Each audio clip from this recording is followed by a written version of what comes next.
इस वक्त शुरुआत बड़ी खबर के साथ करते हैं जो कि उत्तर प्रदेश में इन दिनों चर्चा का विषय बनी हुई है। हाल ही में हुए जीवा हत्याकांड को लेकर लगातार पुलिस इंक्वायरी कर रही है। एसआईटी का भी गठन कर दिया गया, एक हफ्ते में रिपोर्ट भी देनी होगी। लेकिन अब इससे जुड़ी एक बड़ी खबर सामने निकल के आई है क्योंकि लगातार तफ्तीश चल रही है। इसके तार जुड़े हुए नेपाल से बताए गए हैं। ये बता दें आपको, जानकारी ये सामने आई है कि नेपाल माफिया अशरफ जो है वो जीवा हत्याकांड से जुड़ा हो सकता है, ऐसी जानकारी फिलहाल लग रही है। ये सबसे बड़ी खबर इस गैंगस्टर जीवा हत्याकांड में सामने आई है। सूत्र ये बता रहे हैं कि नेपाल माफिया अशरफ इससे जुड़ा हो सकता है। हमलावर ने हत्या से पहले नेपाल में अशरफ से मुलाकात की थी। माफिया अशरफ का भाई तिफ लखनऊ जेल में बंद है। जीवा माफिया अशरफ के भाई को जेल में परेशान किया करता था और हो सकता है इसी की वजह से यहाँ पर जीवा की हत्या कर दी गई।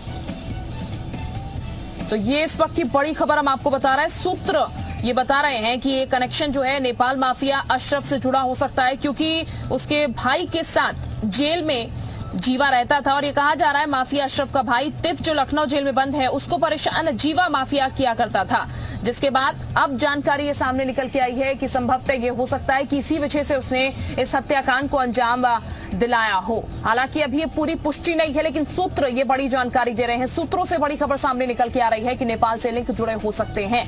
लगातार ये जांचा जा रहा है, परखा जा रहा है कि आखिर कौन इसके पीछे होगा। और इस वक्त हमारे साथ विशाल ज्यादा जानकारी के साथ जुड़ चुके हैं। विशाल, नेपाल से तार जुड़े हुए बताए जा रहे हैं अशरफ इसके पीछे हो सकता है, ऐसी जानकारी लग रही है। क्या आपको जानकारी मिल पाई अभी तक?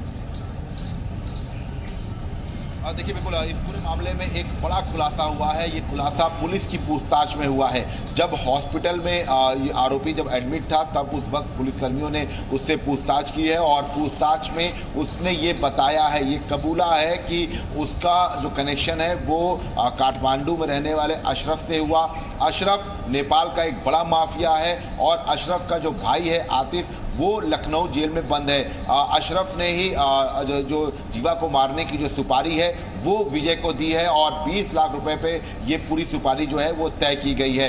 इसके साथ साथ आपको बता दें कि 5,000 रुपये कैश जो है वो पहले ही दिए गए थे आरोपी विजय को और ये भी कहा गया था कि तुमको जो है जीवा को मारना है। ऐसे में जीवा को बहुत ज़्यादा नहीं जानता था आरोपी, ऐसे में उसका जो पूरा खौफ था या जो उसका पूरा बैकग्राउंड था उसके बारे में बहुत ज़्यादा नहीं जानता था। केवल जीवा को ये बताया गया कि जीवा को दिखवा दिया जाएगा तुमको और तुम्हें उसको मारना है, क्योंकि अशरफ का जो भाई आतिफ जो है लखनऊ जेल में बंद है उसको जीवा लगातार परेशान कर रहा था, जिसको लेकर फिलहाल अशरफ ने ये जो सुपारी जो है ये आरोपी विजय को दी है। तो फिलहाल पुलिस की पूछताछ में ये इस मामले का सबसे बड़ा खुलासा है, क्योंकि अभी तक जो कनेक्शन थे वो मुंबई में सुनील राठी गैंग से तमाम जगहों से जुड़ रहे थे, लेकिन अब एक नया कनेक्शन जो है वो जुड़ता हुआ नजर आ रहा। हालांकि ये इसके जवाब कितने सही हैं इसके बारे में पता लगाने की कोशिश जो है वो टीम कर रही है, लेकिन आतिफ के को परेशान करने के मामले को लेकर ही जीवा की हत्या की गई है, ये विजय ने बताया है। ये भी विजय ने बताया है कि अशरफ के ही गुर्गे ने उसको जो है असलाह दिया था। इसके साथ साथ 5,000 रुपये कैश जो है वो दिए थे। काठमांडू में 2 दिन तक जो है अशरफ के पास जो है वो रुका था। इसके साथ ही साथ 11 मई को वो जौनपुर आया था और एक समारोह में ही जो एक व्यक्ति है उसके जरिए अशरफ तक पहुंचा था और अशरफ से जो कहने पर ही आतिफ को परेशान करने के चक्कर में जीवा की हत्या की, ये बताया है फिलहाल विजय ने। तो ये इस पूरे मामले का सबसे बड़ा खुलासा है। अगर बिल्कुल एक बड़ा खुलासा हुआ है क्योंकि यहाँ जीवा के हत्याकांड के बाद खुद आरोपी ने इस पूरी बात बताई है। बने रही है विशाला हमारे साथ क्योंकि एक और बड़ी खबर आ रही है। इसी से जुड़ी लगातार हम अपडेट आपको बता रहे हैं। इससे जुड़ा एक और अपडेट ये आ रहा है कि जीवा के करीबी की मुखबिरी पर ये हत्या हुई है, क्योंकि जीवा जब भी चलता था तो उसके साथ उसके करीबी भी यहाँ पर चलते थे। ये बताया जा रहा है अपनी सिक्योरिटी लेकर कोर्ट जाता था संजीव जीवा। जेल से निकलने पर जीवा के साथ चलता था लग्जरी कारों का काफिला और संजीव जीवा के 5 करीबी संदेह के घेरे में हैं। ये खबर आ रही है कि जीवा के करीबी की मुखबिरी पर ही ये हत्या हुई है। तो लगातार इस पर खुलासे हो रहे हैं और एक और बड़ा खुलासा ये हुआ है कि जीवा के करीबी की मुखबिरी पर ही ये हत्या हुई है। विशाल हमारे साथ बने हुए। विशाल, और क्या ताजा जानकारी मिल रही है, क्योंकि ये भी खबर आ रही है कि किसी करीबी ने ही मुखबिरी की जिसकी वजह से हत्या हुई।